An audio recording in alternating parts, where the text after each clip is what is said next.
A couple of years ago, I rode from Baguio to Hungduan, Ifugao on an ADV 150, and ever since then I've always dreamed of doing a bigger Cordillera loop. So when I was asked to join a team that would visit 12 villages in 5 provinces of the Cordilleras for a tourism project, I said yes, provided I could bring Aphrodite, my motorcycle.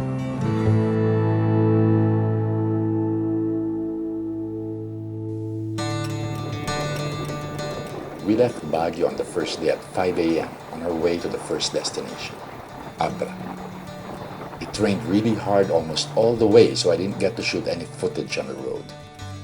In Abra, we first visited the beautiful heritage houses of Likuan Baay.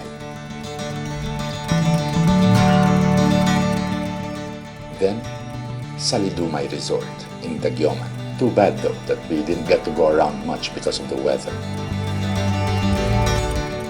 The second leg of this ride was from Abra to Kalinga, and unfortunately, all the video files for the day were somehow corrupted, hence the glitches. But I was able to capture some sights with my phone along the way, such as this. On this stretch, Aphrodite was put to the test on dirt, mud, and wet pavement. She passed with flying colors.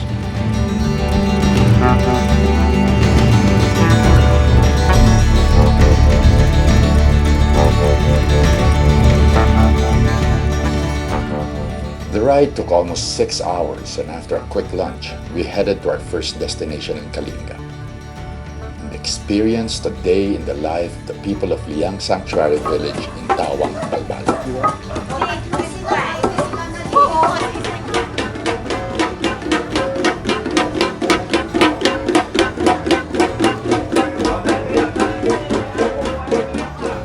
The next day, first on our itinerary was Batad, where we got to visit fruit and coffee farms.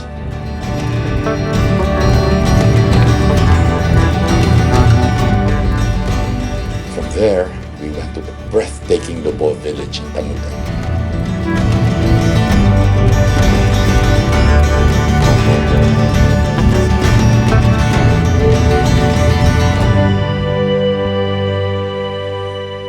A local shared that the Kalinga tattooing tradition, or batok, traces its origins to this place. The third leg had me riding from Kalinga to Alfonso Lista, Ifugao via the Bulanao-Paracelis Road, and for once, it was sunny all the way. The ride just took about 2.5 hours.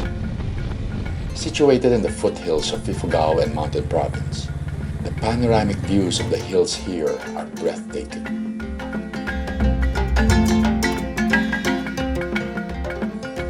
In Alfonso Lista, we visited the Kalikit-Busilak Ecotourism Village, a nature sanctuary just a few minutes off the main highway.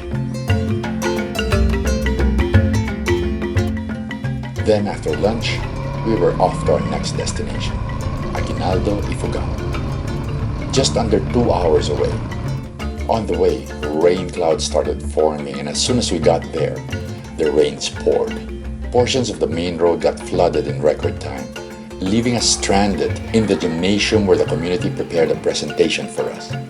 We were supposed to travel to Batad that same night, but after receiving word that the roads were closed due to landslides, we decided to spend the night in the house of a barangay captain who graciously offered his home to our group. By sunrise, with the mayor of Aguinaldo himself leading the way, we made our way to Batad via Mayoyao. And we saw the destruction that the heavy rains the previous day left in its tracks.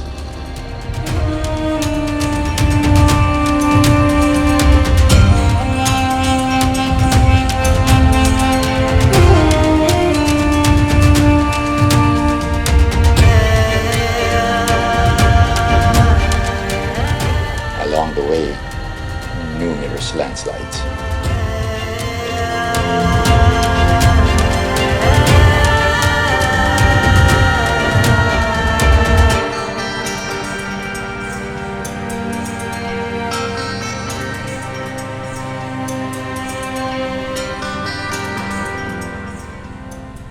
long motorcycle rides, followed by a trek, aren't exactly fun. But the experience in Batad definitely made up for it.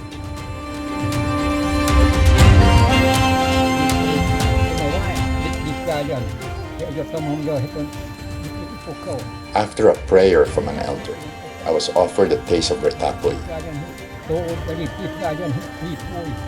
which, I must say, after almost 3 decades in the Cordilleras, was by far the best I've ever had. A few more sips, and I found myself dancing with the elders.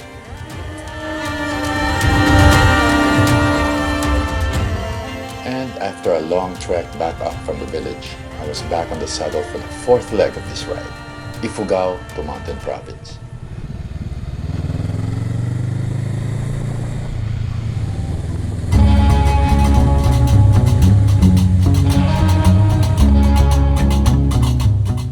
I didn't bother filming much anymore as the road via Baguio was pitch dark.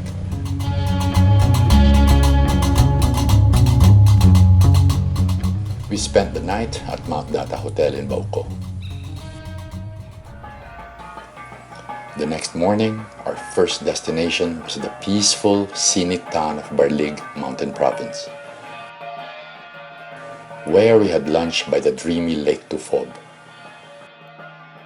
I promised myself to come back here. From there, we visited Napwa, an agro-tourism site in Sabangan.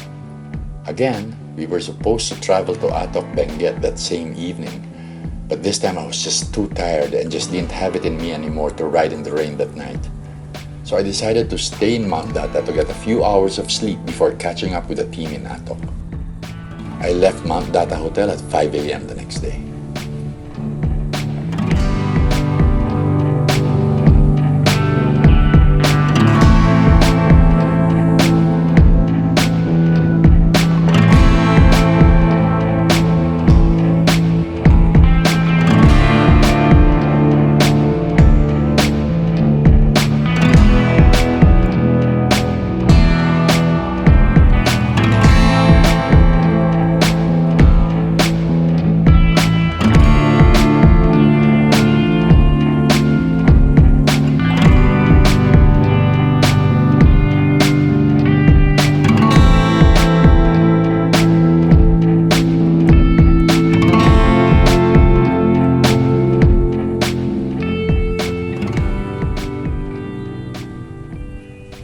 Greeting the sunrise while riding along Halsema Highway in Benguet is another thing I'd never tire of doing again.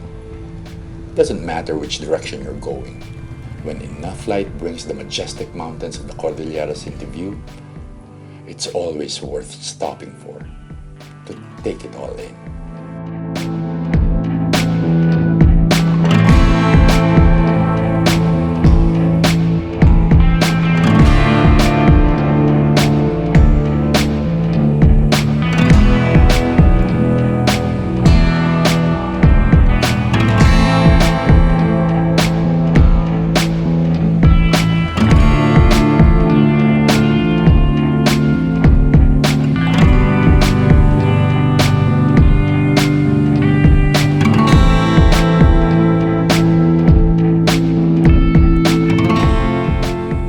I was able to rejoin the team by breakfast and on to our first destination in Benguet, Silan, La Trinidad. Like I said, I've been living in Baguio for almost 3 decades and I never knew we had something like this right in our neighborhood. From there, we passed through Baguio to get to Tuba, Benguet to visit the Ladiang Haven, a community of farmers advocating sustainable ecotourism.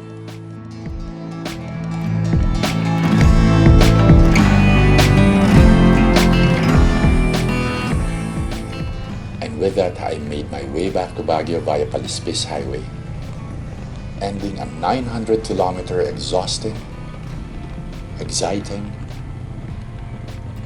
awe-inspiring, epic ride around the Cordillera.